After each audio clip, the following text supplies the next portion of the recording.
Today on the list, how acupuncture may help you sleep, why the White Lotus theme song blew up, and everything you need to know about skin cycling. We sort of exhaust the skin and the skin begins to get very reactive. Plus, Cheers, girl. Cheers. Cheers. the perfect candy to complement your Cabernet. Very romantic. Yeah, it ties it in all together. You Right. throw a diamond in it, we're done. But up first, find out what a psychic has to say about love. It's your life, it's your list, and it starts right now. Hey guys, I'm Christina Guerrero. And I'm Jimmy Rhodes. And KG, happy Valentine's Day. Thank you so much. You're welcome so much. This is the day we celebrate the often bewildering emotional roller coaster we call love. That's right. It is an emotion where there are more questions than answers, but the good news is we found someone who can give us some insights. That's right. Jackie Denker asked a famed psychic medium for answers to the burning questions around our romantic lives. And that's our featured story at the top of the list. If you've ever sat down with a psychic, chances are you asked about your love life. We all want to know about our love lives. I can tell you that we all are put on this earth to make connections. And that connection is with our friends, with our family, and meeting our soulmate. Take it from psychic medium and star of E's Meet the Frasers, Matt Fraser, who is giving us answers to some burning questions about love.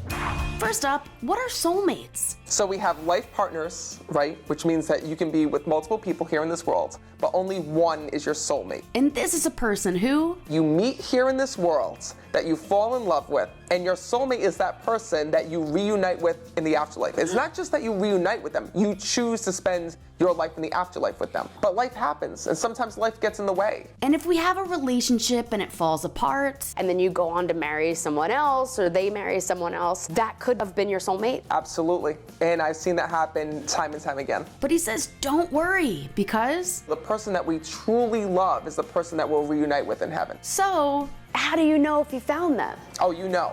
But if you are unsure if you have met your soulmate, he says it's okay. Sometimes we don't know here in this life, right? In the afterlife, it's super clear.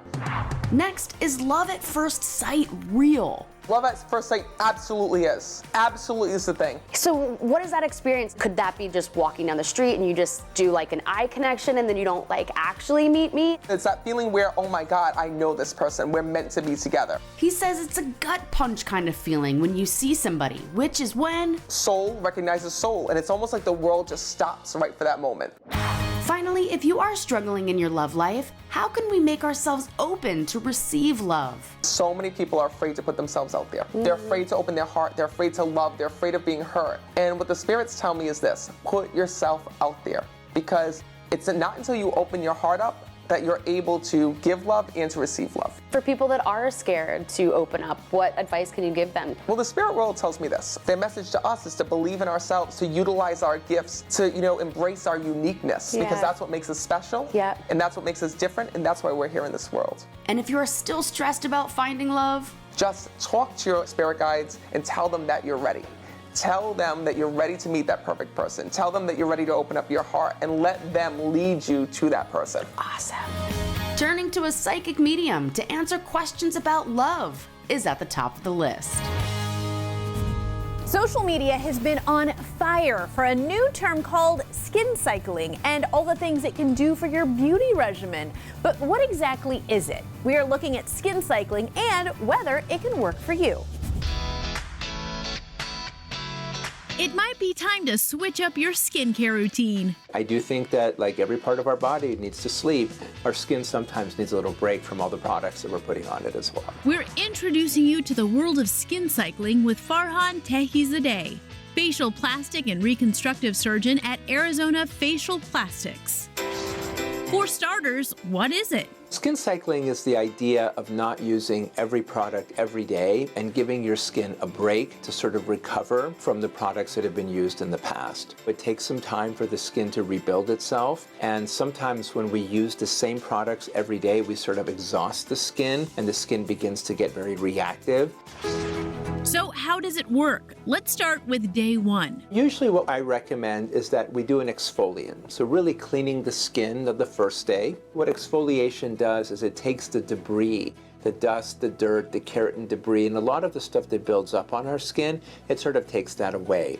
The problem is, For many, many people, exfoliation can be a little bit rough on the skin. So if you do this every single day, the skin can become a little weathered, it can become a little bit dry, and it's really not necessary to do it every day. And on day 2, It's a good idea to get a retinol or a rejuvenating product. These products stimulate the skin to turn itself over, and it also stimulates the skin to improve its tone and texture. and on the 3rd and 4th day, We do moisturizers. When it comes to moisturizer, Yes. I thought you were supposed to moisturize every day. The challenge is that moisturizers can also be too much for many people because they can be a little bit thick and they can also lead to a lot of reaction in the skin. The skin doesn't technically need to be moisturized all the time. then he recommends you let your skin rest for 2 to 3 days. During the rest periods, what we want to use is just a very light sunscreen. You definitely want to wash the skin, bathe as you normally do, but then you leave the skin alone. And lastly, is it right for you? We realized a long time ago that if you gave their skin a break with some of these products, they would do better.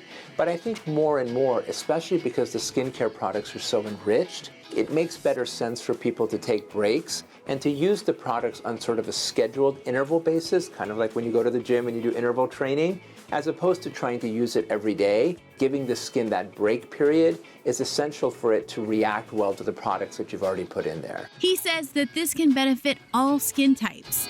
We are improving your skin with Skin Cycling.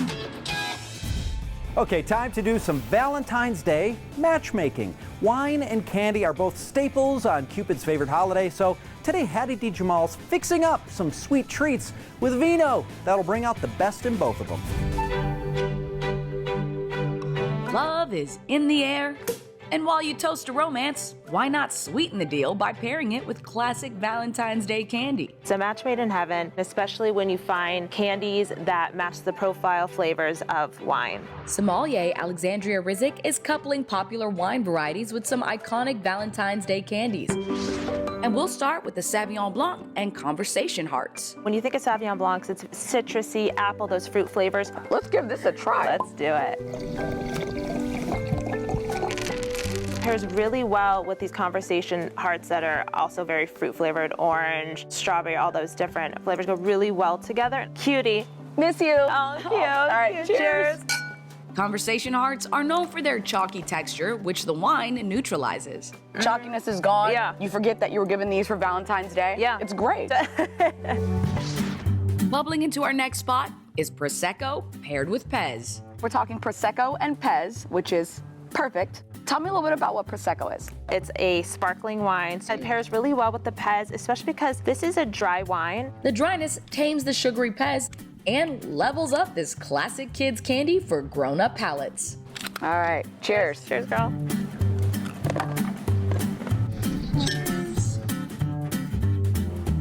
That's really good. It is. You're That's right. really good, yeah. The wine has a little sweetness to it right when you sip it.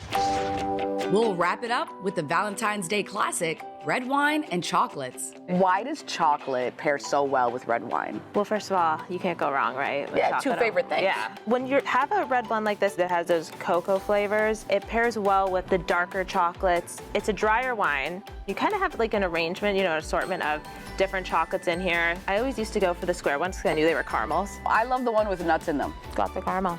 Got the nuts. Milk chocolate works well too. Believe me, we tested it. Cheers, girl. Cheers. Cheers.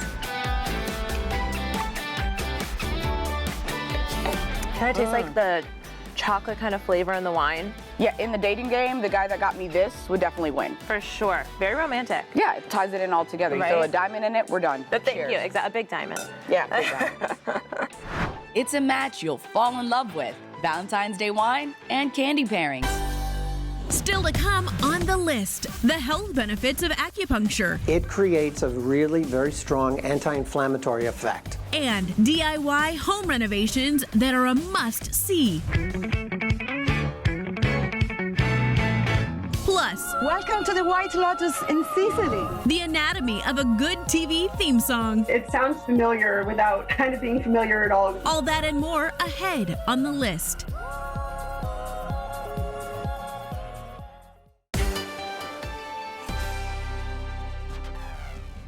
We are back and talking about acupuncture, a form of treatment that is endorsed by everyone from doctors to scientists, but it's still a mystery to so many of us. It sure is. I mean, how can sticking a bunch of needles all over your body help with everything from weight loss and pain relief to stroke rehab and PTSD, right? Yet it has worked for people for thousands of years. Teresa Strasser looks at the ancient practice of acupuncture.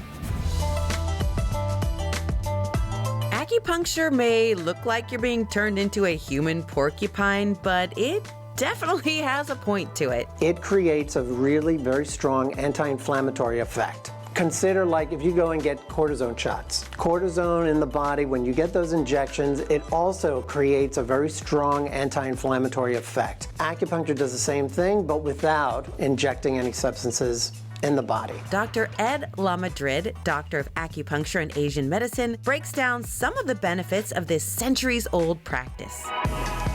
For starters, he says it may help boost your immune system. They've actually done studies where with acupuncture treatments, they've shown that their white blood cells in the body start to increase. Since white blood cells are part of the immune system, that can help stave off infections. If they're prone to getting like a cold in the fall or the flu or anything else, come in before you get sick. Because now I can prime your body and your immune system. I mean, you still may get sick, but it won't be as bad. Getting sick can come from many things, including lack of sleep and stress. And it's not because they were around somebody who was sick, it was just their immune system wasn't able to fight it. What's the protocol? Come in once or come in for a few sessions? They may need to come in a couple of times, 2, 3, usually 3 times is enough. Next, Dr. Lamadrid says it can help relieve sports injuries. Do you just go in and around wherever the injury is? I have a lot of golfers, tennis players, and now you get a lot of pickleball players. And they come in with all kinds of stuff, from sprained low backs to tennis elbow, golfer's elbow. If it's not severe, I might needle into the injury or into the inflammation. Most times though, I'm around it and I use points to basically move that inflammation away. Depending on the severity, he says usually 3 or 4 treatments are enough to help relieve the pain. If you're having trouble sleeping, acupuncture may help insomnia. Their body might be tired, but as soon as they get to bed, they're like, oh my gosh, I can't get to sleep. He targets the ears and the top of the head to help improve sleep. There's this cascade effect. If someone's getting better sleep, their energy is better. If their energy is better, their mood is usually better. To learn more, head to pathwaysac.com. Sticking it to your ailments with acupuncture. From redoing your laundry room to putting up an accent wall, home renovations have never been more popular. We have 3 home renovation influencers who love to share their tips and projects with you. Coming in at number 1, the Sorry Girls. Turning my dining room into a 70s-inspired dining nook and a pedestal-style dining table like this is an absolute must-have, so we're going to try to DIY one. The trio of this TikTok page are friends Kelsey McDermott, Becky Wright, and Rachel Nye Hughes, whose mission is to enable all people with all skills and confidence levels to create for themselves. I'm being completely honest, I don't think that there's anything I couldn't do at least half decently. I was born with the how hard could it be gene, which is incredibly hopeful and very delusional. From kitchen demos to garage makeovers, these friends have DIY'd almost everything.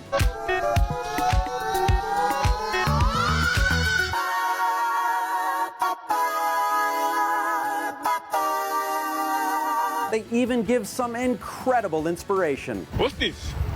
Art project? Okay, I like it. Picasso. You know what? That is a great idea. At number 2, renovation husbands. New to our kitchen renovation? Let's catch you up. Husbands David and Stephen St. Russell have been renovating their abandoned Boston Victorian home on social media for everyone to see. By your electric light. And teaching us all the power of a good paint job. Somebody once told me the world is gonna roll me. I ain't the sharpest tool in the shed. Wow, what a difference that made. And last on our list of home renovation influencers, another DIY project.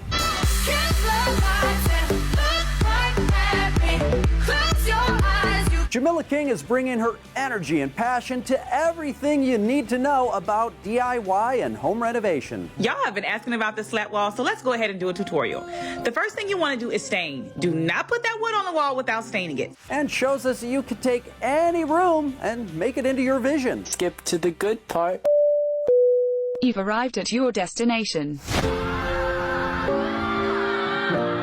You know, this gives me a lot of inspiration for my own house. Those were some home renovation influencers helping us with our own DIY projects. Lots more to come on the list. Stay with us. The list is always available on YouTube with ways to keep you healthy. All right, let's go.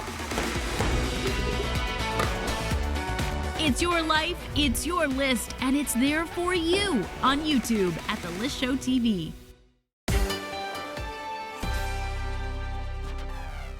We are back. Exotic locations like Hawaii and Sicily make the hit show The White Lotus a visual feast, but it's a bounty of sound as well. We have the scoop on what might be the hottest theme song to come along in years.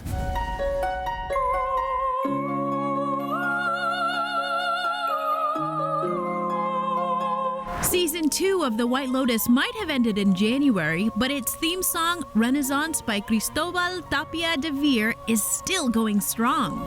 Welcome to The White Lotus in Sicily. In fact, the social media world is having a lot of fun with it.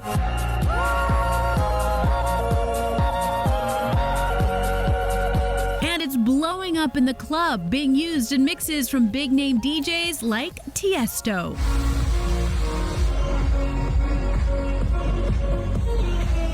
Sophie Tucker. But Renaissance is more than just a catchy tune. It might actually be the perfect theme song. Something I really love about the White Lotus Season 2 theme song, it sounds familiar without kind of being familiar at all, because I think it draws from so many genres, from so many times and spaces all over the world. And then on top of that, it sounds like a bunch of turkeys singing over it. We got into the head of someone whose job it is to get into ours, Carrie Druten, Vice President of Music Supervision at NBC Universal. She gave us a look behind the scenes of what goes into finding that perfect theme song. A really great theme song, a lot of times they'll get in your head. So if the song is in your head, the show is also in your head. It's something kind of living in there that you're thinking about. According to Carrie, whose projects include The Office and most recently Loot, there are several criteria she considers. First, she wants something catchy, that earworm potential. The earworm factor is totally huge. I mean, you think of TV shows that you knew and loved growing up, and a lot of the times they're the ones I feel like that have that catchy theme song that sometimes just pops in your head out of nowhere. The Different Strokes theme song, and I remember the show. Now the world don't move to the beat of just one drum. Carrie also looks for something that fits the vibe of the show. It's totally important to hit the right vibe of the show, like we see in White Lotus or Cheers. It has to make sense with what you're about to watch. Sometimes you wanna go where everybody knows your name. It has to absolutely set the stage for what you're about to see. And last, she wants that hype factor, the right music to get the audience all revved up. I think the hype factor for a theme song is super important because it gets you ready to watch the show. It gets you excited. You know, when the White Lotus theme song comes on, I am alone. I don't want any interruptions. I want to sit and watch the show, and that just gets me stoked for it. The list would like to apologize for any theme songs that may live in your head for the weeks to come. You know, KJ, I wonder if any DJs are sampling the List theme song, you know, for dance remixes. Oh, I can totally hear that at the club, for sure. Gotta make that happen. Hey guys, in honor of Valentine's Day, we are looking at the best cities to celebrate. Last on our list is next.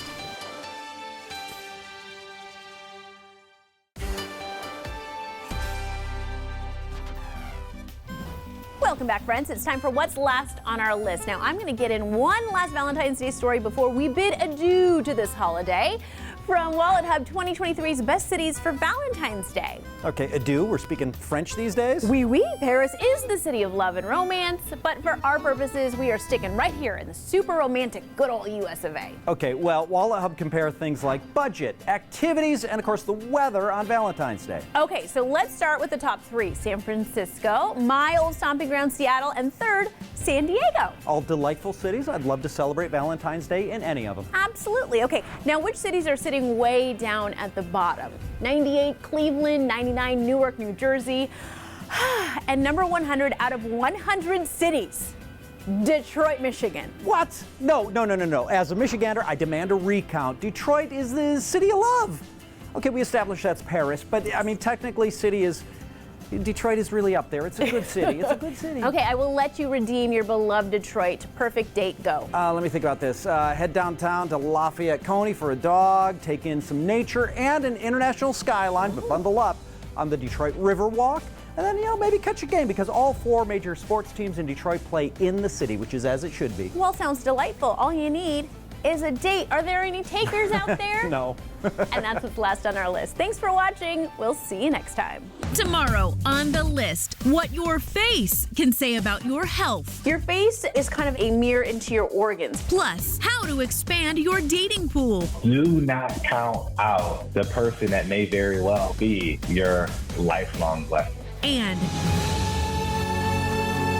revisit the love and tragedy of Titanic. People just cry every time they watch it. Tomorrow on the list.